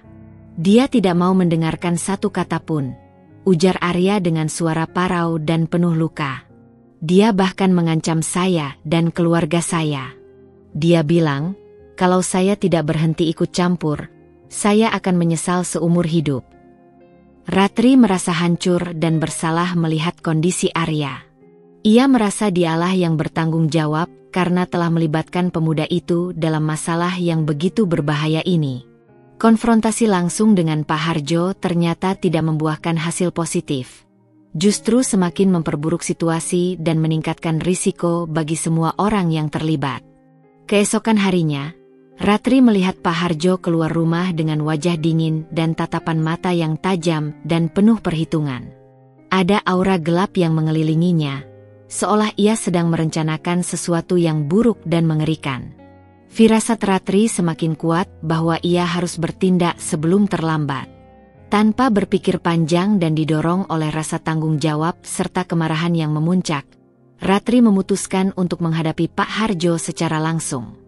Ia tidak bisa lagi bersembunyi di balik topeng kepatuhan dan berpura-pura tidak tahu apa-apa. Ia harus menunjukkan kepada suaminya bahwa ia tidak takut dan akan melawan kesewenang-wenangan dan kejahatan yang telah dilakukannya. Saat Pak Harjo kembali ke rumah pada sore hari, Ratri sudah menunggunya di ruang tamu. Ia berdiri tegak di tengah ruangan, dengan tatapan mata yang penuh keberanian dan tekad yang membara. Jauh berbeda dengan nada bicara dan sikapnya selama ini yang selalu lembut dan menghindari konfrontasi. "Kita perlu bicara, Pak," ujar Ratri dengan suara yang lantang dan tegas, memecah keheningan rumah yang biasanya dingin dan tanpa emosi. Pak Harjo terkejut dan menghentikan langkahnya melihat perubahan drastis pada sikap istrinya. Ia menatap Ratri dengan tatapan menyelidik, mencoba membaca apa yang sedang terjadi di benak wanita muda itu. "Bicara tentang apa?" tanyanya dengan nada meremehkan, berusaha merendahkan keberanian Ratri yang baru muncul. "Tentang semua kebohongan, manipulasi, dan ketidakadilan yang telah Anda lakukan selama ini," jawab Ratri tanpa gentar, matanya menatap langsung ke mata suaminya. "Saya tahu semuanya, Pak Harjo. Saya tahu tentang perjanjian itu, tentang Pak Karto, dan tentang semua cara kotor yang Anda lakukan untuk merebut tanah warga." Pak Harjo terdiam sejenak. Ekspresinya perlahan berubah dari keterkejutan menjadi dingin dan mengancam. Konfrontasi yang selama ini tertunda akhirnya tak terhindarkan. Ratri telah mengambil langkah berani yang akan menentukan nasibnya, nasib Arya, dan nasib seluruh warga desa yang telah lama menderita di bawah kekuasaan suaminya. Mendengar tuduhan tegas Ratri yang mengguncang fondasi kekuasaannya, wajah Pak Harjo mengeras seperti batu. Sebuah tawa sinis yang merendahkan keluar dari bibirnya, mencoba meruntuhkan keberanian istrinya yang baru tumbuh. "Kamu tahu apa, Ratri, gadis kecil?" tanyanya dengan nada mencemooh yang menusuk. "Kamu hanyalah seorang anak bawang yang tidak mengerti seluk-beluk dunia bisnis dan kekuasaan yang sesungguhnya. Jangan coba-coba bermain api dengan urusan orang dewasa yang jauh di atas kemampuanmu." "Saya memang tidak memiliki pengalaman dalam bisnis kotor dan manipulasi seperti Anda, Pak Harjo," balas Ratri dengan suara yang tetap tenang namun mengandung keyakinan yang tak tergoyahkan. "Tapi saya memiliki hati nurani yang tahu mana yang benar dan mana yang salah. Dan saya tahu betul bahwa Anda telah merampas hak-hak orang lain demi keuntungan pribadi Anda." Dengan keberanian yang semakin mengalir dalam dirinya, Ratri kemudian membeberkan semua informasi yang telah ia kumpulkan dengan susah payah. Ia menceritakan tentang perjanjian kerjasama yang mencurigakan dengan almarhum Pak Karto, taktik intimidasi dan ancaman yang ditujukan kepada warga desa, hingga penemuan foto suap dan draft surat wasiat Pak Karto yang menjadi bukti nyata kejahatan suaminya. Selama Ratri berbicara, wajah Pak Harjo semakin pucat pasi. Matanya yang biasanya memancarkan arogansi kini dipenuhi dengan kemarahan dan ketakutan yang tak bisa disembunyikan. Dari mana kamu mendapatkan semua informasi ini?" tanya Pak Harjo dengan suara bergetar, mencoba menyembunyikan kepanikannya di balik nada intimidasi yang mulai melemah. "Itu bukan urusan Anda, Pak Harjo," jawab Ratri tegas, menatap suaminya tanpa gentar. "Yang terpenting adalah saya tahu kebenarannya. Dan saya tidak akan lagi tinggal diam menyaksikan ketidakadilan ini." Pak Harjo mencoba membantah setiap tuduhan yang dilayangkan Ratri. Ia berusaha memutarbalikkan fakta, mengatakan bahwa semua tindakan yang ia lakukan adalah demi kemajuan dan pembangunan desa, sebuah narasi palsu yang selama ini ia gunakan untuk menutupi ambisi pribadinya. Namun, Ratri tidak lagi terpedaya oleh kata-kata manis dan retorika kosong suaminya. Ia telah melihat sendiri bukti-bukti kejahatannya yang tak terbantahkan. "Cukup, Pak Harjo," potong Ratri dengan nada suara yang meninggi, menunjukkan ketidakpercayaan dan kejijikannya. "Semua kebohongan dan kepalsuan Anda akan segera terungkap di hadapan hukum." Amarah Pak Harjo akhirnya meledak seperti gunung berapi yang memuntahkan lahar panas. Ia membentak Ratri dengan kata-kata kasar dan penuh ancaman, mencoba menakut-nakuti istrinya agar menarik kembali semua tuduhannya dan kembali tunduk di bawah kekuasaannya. Kamu pikir kamu bisa melawan saya, Ratri?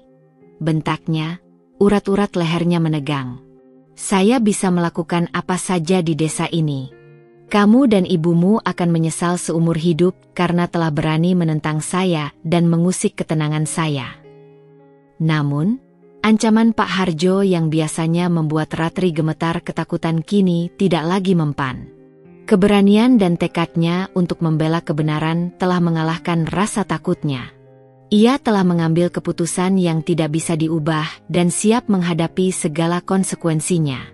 Anda salah besar, Pak Harjo, balas Ratri dengan tatapan mata yang berani dan penuh keyakinan. Saya tidak lagi takut pada ancaman Anda. Saya akan berjuang untuk keadilan bagi warga desa, meskipun saya harus kehilangan segalanya yang Anda berikan. Pertengkaran sengit mereka semakin memanas, memenuhi rumah mewah itu dengan aura kemarahan dan ketegangan yang mencekam. Pak Harjo mencoba merebut bukti-bukti yang telah dikumpulkan Ratri, namun Ratri dengan sigap menghindar, melindungi informasi berharga itu dengan nyawanya sendiri. Tiba-tiba, suara ketukan keras dan berulang kali di pintu depan memecah kebisingan pertengkaran mereka yang memekakkan telinga. Pak Harjo terdiam membeku. Wajahnya yang merah padam kini terlihat panik dan pucat.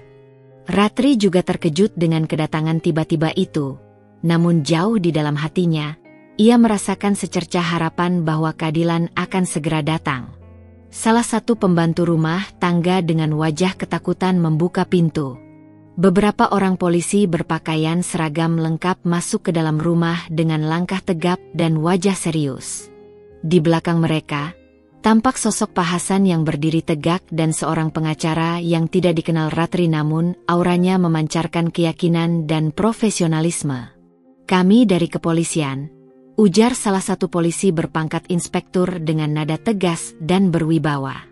Kami datang untuk melakukan penyelidikan terkait laporan dugaan tindak pidana penipuan, pemalsuan dokumen, dan intimidasi yang melibatkan Bapak Harjo. Pak Harjo terkejut dan kehilangan kata-kata. Wajahnya semakin pucat seperti mayat. Ia menatap Ratri dengan tatapan penuh amarah, pengkhianatan, dan ketidakpercayaan. Ratri membalas tatapan itu dengan tatapan yang menunjukkan bahwa ia tidak menyesal sedikit pun atas apa yang telah ia lakukan. Pak Hasan kemudian menjelaskan secara singkat kepada polisi tentang bukti-bukti yang mereka miliki, termasuk salinan perjanjian kerjasama yang mencurigakan, foto suap yang tak terbantahkan, dan draft surat wasiat Pak Karto yang mengungkapkan ketakutannya. Polisi mendengarkan dengan seksama setiap penjelasan Pak Hasan dan mulai melakukan penggeledahan di sekitar rumah mewah Pak Harjo untuk mencari bukti-bukti tambahan. Ratri merasakan gelombang kelegaan yang luar biasa menyelimuti dirinya melihat polisi bertindak cepat dan profesional. Kebohongan dan kejahatan Pak Harjo akhirnya mulai terungkap di hadapan hukum. Perjuangannya selama ini, meskipun penuh risiko dan ketakutan, ternyata tidak sia-sia. Pak Harjo mencoba melawan penangkapan, menyangkal semua tuduhan yang dilayangkan kepadanya, dan bahkan mencoba menyuap beberapa petugas polisi dengan kekayaan dan pengaruhnya. Namun, para penegak hukum itu tidak bergeming sedikit pun. Mereka bertindak sesuai dengan hukum dan keadilan yang berlaku. Setelah melakukan penggeledahan dan mengumpulkan bukti-bukti yang dianggap cukup, polisi akhirnya membawa Pak Harjo keluar dari rumah mewahnya dengan tangan diborgol. Ratri menyaksikan pemandangan itu dengan perasaan campur aduk, lega karena keadilan mulai ditegakkan, namun juga ada rasa sedih dan kecewa yang mendalam terhadap pria yang pernah menjadi suaminya dan telah menghancurkan begitu banyak kehidupan. Saat Pak Harjo digiring keluar rumah, ia sempat menoleh ke arah Ratri dengan tatapan penuh dendam dan amarah yang membara. Ratri tidak menghindar atau merasa takut. Ia menatap balik suaminya dengan tatapan yang menunjukkan bahwa ia tidak menyesal sedikit pun dan siap menghadapi segala konsekuensi dari tindakannya. Malam itu, rumah mewah yang biasanya terasa dingin dan tanpa kehangatan kini terasa sunyi dan kosong tanpa kehadiran Pak Harjo. Ratri duduk di ruang tamu bersama ibunya yang datang dengan tergesa-gesa setelah mendengar kabar penangkapan Pak Harjo dari Pak Hasan. Ibunya memeluk Ratri erat, Air mata haru dan bangga membasahi pipinya. "Kamu telah melakukan hal yang benar, Nak," ujar ibunya dengan suara bergetar dan penuh kelegaan. "Ayahmu pasti akan sangat bangga melihat keberanianmu." Ratri tersenyum haru. Air mata juga mengalir di pipinya. Perjuangannya memang belum berakhir. Masih banyak hal yang harus ia lakukan untuk membantu warga desa mendapatkan kembali hak-hak mereka. Namun, ia yakin bahwa dengan kebenaran dan keadilan di pihak mereka, mereka akan menang. Kebohongan dan keserakahan Pak Harjo telah terungkap, dan kini saatnya untuk membangun kembali kehidupan yang lebih baik bagi seluruh warga desa yang telah lama menderita. Penangkapan Pak Harjo menjadi babak baru dalam perjuangan warga desa. Berita itu menyebar dengan cepat, membawa kelegaan dan harapan bagi mereka yang selama ini hidup dalam ketakutan. Arya dan tokoh masyarakat lainnya segera bergerak, mengumpulkan dukungan dan mempersiapkan langkah hukum selanjutnya dengan bantuan pengacara yang telah disiapkan Pak Hasan. Ratri menjadi saksi kunci dalam kasus ini. Ia menceritakan semua yang ia ketahui kepada polisi dan pengacara, memberikan detail tentang perjanjian mencurigakan, intimidasi, dan bukti-bukti lain yang ia temukan. Keberanian Ratri untuk mengungkap kebenaran menginspirasi banyak warga untuk ikut bersuara dan memberikan kesaksian mereka. Proses hukum berjalan cukup panjang dan melelahkan. Pak Harjo mencoba berbagai cara untuk menghindari hukuman, mulai dari menyewa pengacara mahal hingga mencoba menyuap pihak berwenang. Namun, bukti-bukti yang kuat dan kesaksian yang solid dari para korban membuat posisinya semakin terpojok. Selama proses persidangan, Ratri harus menghadapi tatapan penuh kebencian dari Pak Harjo setiap kali mereka bertemu di ruang sidang. Namun, ia tidak gentar. Ia berdiri tegak dan memberikan kesaksian dengan jujur dan berani. Arya selalu hadir di setiap persidangan, memberikan dukungan moral kepada Ratri dan para korban lainnya. Hubungan antara Ratri dan Arya semakin dekat karena perjuangan bersama ini. Mereka menemukan kenyamanan dan kekuatan dalam kebersamaan.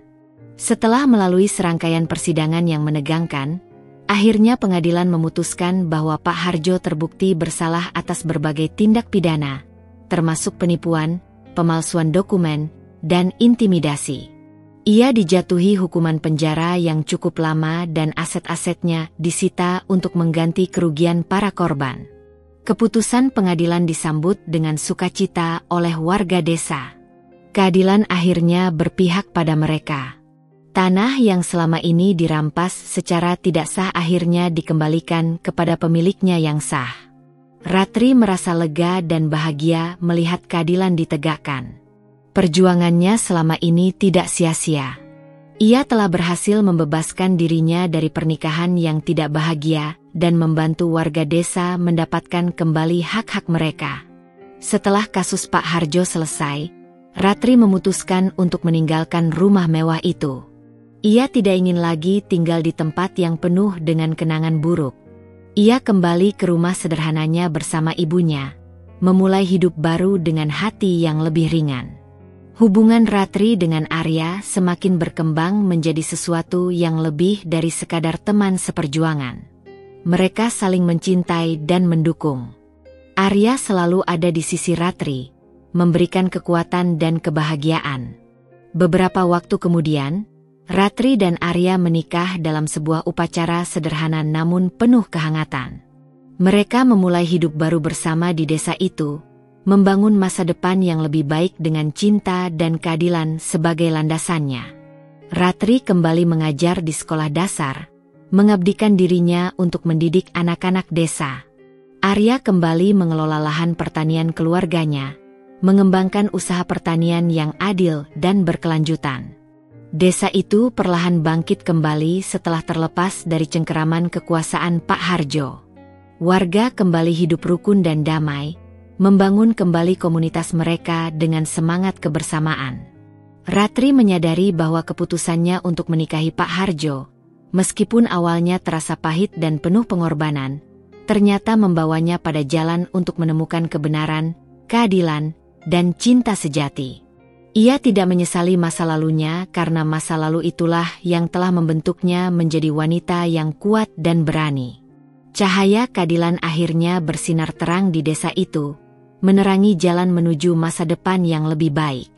Ratri dan Arya menjadi simbol harapan bagi warga desa, bukti bahwa kebenaran dan keadilan akan selalu menang pada akhirnya. Setelah badai kekuasaan Pak Harjo mereda, desa itu perlahan mulai menata kembali kehidupannya. Luka-luka lama mulai mengering, meskipun bekasnya akan tetap menjadi pengingat akan masa kelam yang pernah mereka alami. Semangat gotong royong kembali tumbuh subur. Warga bahu-membahu membangun kembali apa yang sempat rusak dan hilang. Ratri dan Arya menjadi bagian penting dari proses pemulihan ini.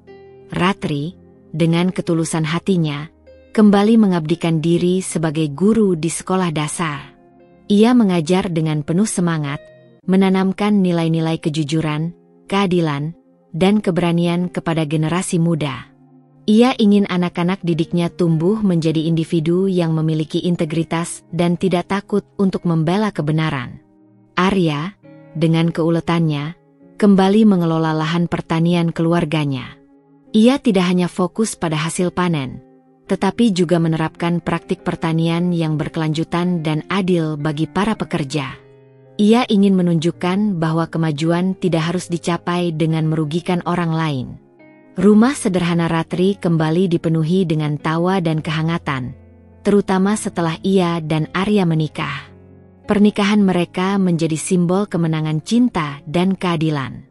Upacara yang sederhana namun sakral itu dihadiri oleh keluarga, teman-teman, dan seluruh warga desa yang ikut berbahagia atas bersatunya dua hati yang telah berjuang bersama. Ibu Ratri kini bisa tersenyum dengan tulus. Beban hidup yang selama ini menghimpitnya perlahan menghilang. Ia melihat putrinya bahagia dan dicintai, dan ia merasa tenang karena keadilan telah ditegakkan untuk mendiang suaminya. Meskipun Pak Harjo telah dijebloskan ke penjara, bayangan masa lalu terkadang masih menghantui Ratri. Namun, kehadiran Arya di sisinya selalu memberikan kekuatan dan ketenangan. Mereka saling menguatkan dan belajar dari pengalaman pahit yang pernah mereka alami. Suatu sore, saat Ratri dan Arya sedang duduk di beranda rumah mereka, menikmati secangkir teh hangat, Arya menggenggam tangan Ratri dengan lembut. "Kamu tahu, Ratri," ujar Arya dengan tatapan penuh kasih, "apa yang kamu lakukan dulu adalah tindakan yang sangat berani. Kamu mempertaruhkan segalanya untuk keadilan." Ratri tersenyum tipis. "Saya hanya melakukan apa yang benar, Arya. Saya tidak bisa berpura-pura tidak tahu apa-apa. Dan karena keberanianmu itu, banyak hal berubah," lanjut Arya. "Desa kita bisa kembali seperti dulu, bahkan mungkin lebih baik. Dan kita bisa bersama." Ratri menyandarkan kepalanya di bahu Arya. Ia merasa damai dan bahagia. Ia tidak pernah menyangka bahwa keputusannya untuk menikahi Pak Harjo, yang awalnya terasa seperti mimpi buruk, justru membawanya pada kebahagiaan yang sesungguhnya. Beberapa waktu kemudian, Ratri dan Arya mendapat kabar bahwa aset-aset Pak Harjo yang disita telah digunakan untuk mengganti kerugian warga desa. Tanah-tanah yang dulu dirampas kini kembali ke tangan pemiliknya yang sah. Air mata haru dan syukur mengalir di pipi banyak warga. Keadilan benar-benar telah ditegakkan. Desa itu merayakan kemenangan ini dengan sederhana namun meriah. Mereka mengadakan acara syukuran, berbagi makanan, dan bernyanyi bersama. Ratri dan Arya menjadi tamu kehormatan dalam acara tersebut. Mereka dianggap sebagai pahlawan yang telah membawa perubahan positif bagi desa mereka. Namun, Ratri tidak pernah merasa dirinya sebagai pahlawan. Ia hanya merasa telah melakukan apa yang seharusnya ia lakukan sebagai manusia. Ia percaya bahwa setiap orang berhak atas keadilan dan kebenaran. Kehidupan di desa itu kembali berjalan normal, namun ada satu hal yang berbeda. Warga kini lebih solid dan berani untuk bersuara jika terjadi ketidakadilan. Mereka belajar dari pengalaman pahit masa lalu untuk membangun masa depan yang lebih baik. Ratri dan Arya terus berkontribusi bagi kemajuan desa. Ratri fokus pada pendidikan, sementara Arya mengembangkan pertanian dan memberdayakan petani lokal. Mereka menjadi inspirasi bagi banyak orang, bukti bahwa cinta dan keadilan bisa membawa perubahan yang besar. Meskipun masa lalu kelam itu tidak akan pernah benar-benar terlupakan, namun cahaya keadilan telah membuka jalan bagi harapan dan kebahagiaan di desa itu. Ratri, yang dulu terpaksa menikahi seorang aki-aki demi melunasi utang, kini telah menemukan cinta sejati dan menjadi bagian dari perubahan positif bagi komunitasnya. Ia telah menata kembali kehidupannya, membangun masa depan yang lebih cerah bersama orang yang dicintainya di tanah kelahirannya. Kehidupan Ratri dan Arya kini dipenuhi dengan kehangatan dan kedamaian. Rumah sederhana mereka menjadi pusat kebahagiaan, tempat mereka berbagi cerita, tawa, dan impian untuk masa depan. Cinta yang tumbuh di tengah perjuangan kini bersemi dengan indah, memberikan kekuatan dalam setiap langkah mereka. Ratri semakin menikmati perannya sebagai seorang guru. Ia melihat benih-benih harapan tumbuh di mata anak-anak didiknya. Ia tidak hanya mengajarkan ilmu pengetahuan, tetapi juga menanamkan nilai-nilai moral dan etika yang akan menjadi bekal mereka di masa depan. Ia ingin mereka tumbuh menjadi generasi yang cerdas, berani, dan memiliki kepedulian terhadap sesama. Arya semakin sukses mengembangkan pertanian keluarganya. Ia menerapkan sistem pertanian organik yang ramah lingkungan dan memberikan upah yang layak kepada para pekerja. Ia menjadi contoh bagi petani lain di desa, menginspirasi mereka untuk mengelola lahan dengan cara yang lebih bertanggung jawab dan berkelanjutan. Desa itu semakin maju dan berkembang. Dengan keadilan yang telah ditegakkan, warga memiliki semangat baru untuk membangun ekonomi dan sosial.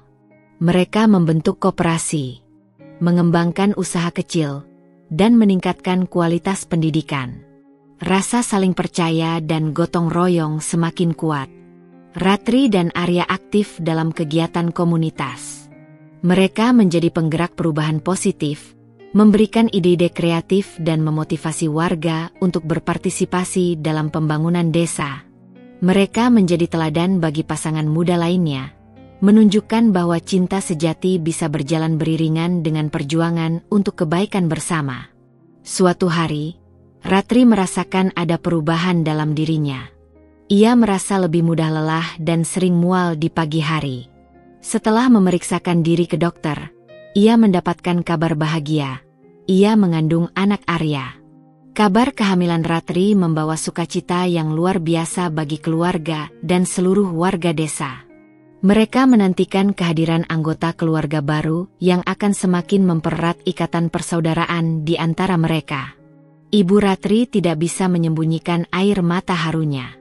Ia bahagia melihat putrinya akan segera menjadi seorang ibu. Arya sangat bahagia mendengar kabar kehamilan Ratri. Ia semakin sayang dan perhatian kepada istrinya.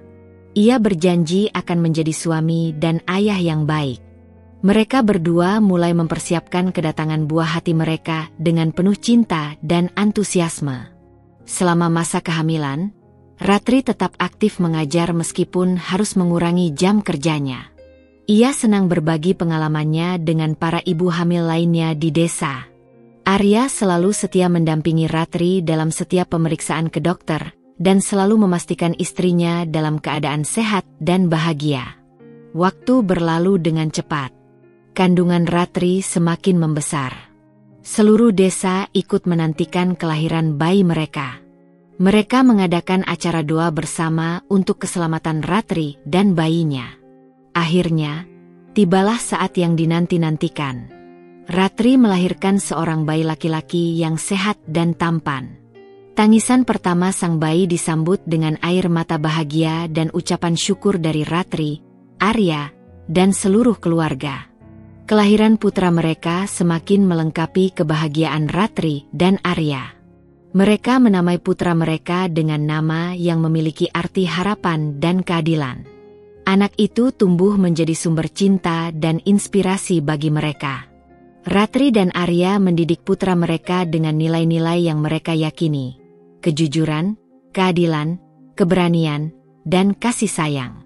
Mereka ingin putra mereka tumbuh menjadi pribadi yang bertanggung jawab dan memiliki kepedulian terhadap sesama.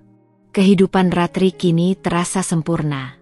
Ia memiliki suami yang mencintainya, seorang putra yang menjadi pelita hidupnya, dan sebuah komunitas yang solid dan penuh harapan.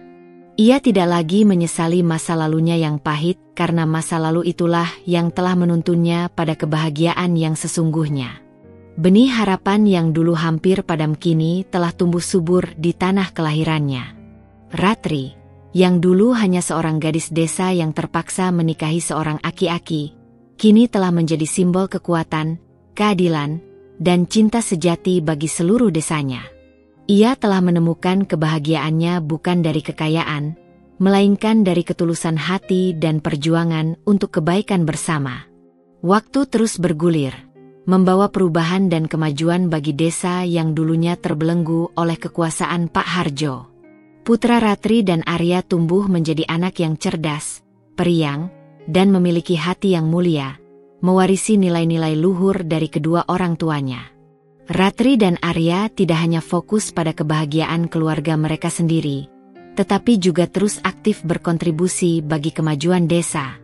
Ratri semakin mengembangkan metode mengajarnya, berinovasi agar anak-anak didiknya tidak hanya pintar secara akademis, tetapi juga memiliki karakter yang kuat dan berempati. Ia mengadakan kegiatan-kegiatan sosial di sekolah, menanamkan rasa kepedulian terhadap sesama dan lingkungan sejak dini. Arya semakin dikenal sebagai petani muda yang sukses dan visioner. Ia tidak hanya meningkatkan hasil panen, tetapi juga mengembangkan agrowisata di lahan pertaniannya, menciptakan lapangan kerja baru bagi warga desa. Ia juga aktif dalam organisasi petani, memperjuangkan hak-hak petani kecil dan mempromosikan pertanian yang adil dan berkelanjutan di tingkat regional. Desa itu semakin makmur dan harmonis. Warga memiliki kesadaran yang tinggi akan pentingnya persatuan dan gotong royong. Mereka bahu-membahu membangun infrastruktur desa, meningkatkan kualitas layanan kesehatan, dan melestarikan budaya lokal. Generasi muda tumbuh dengan semangat optimisme dan keyakinan akan masa depan yang lebih baik. Ratri dan Arya sering berbagi pengalaman masa lalu mereka dengan para pemuda desa, menceritakan tentang perjuangan melawan ketidakadilan dan pentingnya keberanian untuk membela kebenaran. Mereka ingin kisah mereka menjadi pelajaran dan inspirasi bagi generasi penerus. Suatu malam, saat Ratri dan Arya sedang menemani putra mereka belajar, sang anak bertanya tentang masa lalu desa mereka. "Ibu, ayah," tanya anak itu dengan polos, "dulu desa kita seperti apa sebelum menjadi seperti sekarang?"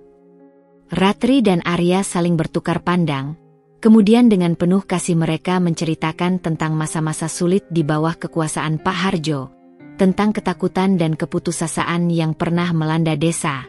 Mereka juga menceritakan tentang keberanian warga yang bersatu melawan ketidakadilan, dan peran Ratri dalam mengungkap kebenaran. Anak mereka mendengarkan dengan saksama, matanya memancarkan kekaguman dan rasa bangga terhadap orang tuanya. "Jadi, ibu adalah pahlawan?" tanya anak itu dengan nada kagum. Ratri tersenyum lembut. "Bukan, nak. Ibu hanya melakukan apa yang seharusnya dilakukan. Kita semua memiliki tanggung jawab untuk membela kebenaran dan keadilan." Arya menambahkan, "Yang penting adalah kita tidak pernah menyerah dan selalu solid dalam menghadapi kesulitan. Seperti pepatah, bersatu kita teguh, bercerai kita runtuh." Percakapan malam itu menjadi momen penting bagi keluarga mereka.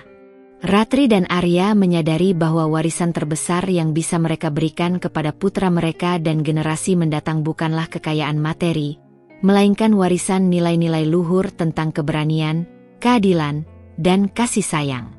Tahun-tahun berlalu, putra Ratri dan Arya tumbuh menjadi pemuda yang berintegritas dan memiliki kepedulian sosial yang tinggi. Ia aktif dalam kegiatan-kegiatan kemanusiaan dan menjadi agen perubahan positif di lingkungannya. Ratri dan Arya merasa bangga melihat putra mereka mewarisi semangat perjuangan mereka. Desa itu terus berkembang menjadi contoh bagi desa-desa lain di sekitarnya. Mereka berhasil membangun masyarakat yang adil, makmur, dan harmonis berlandaskan nilai-nilai kebersamaan dan gotong royong. Kisah perjuangan mereka menjadi legenda yang diceritakan dari generasi ke generasi, mengingatkan akan pentingnya keberanian untuk melawan ketidakadilan dan kekuatan cinta dalam membangun kehidupan yang lebih baik.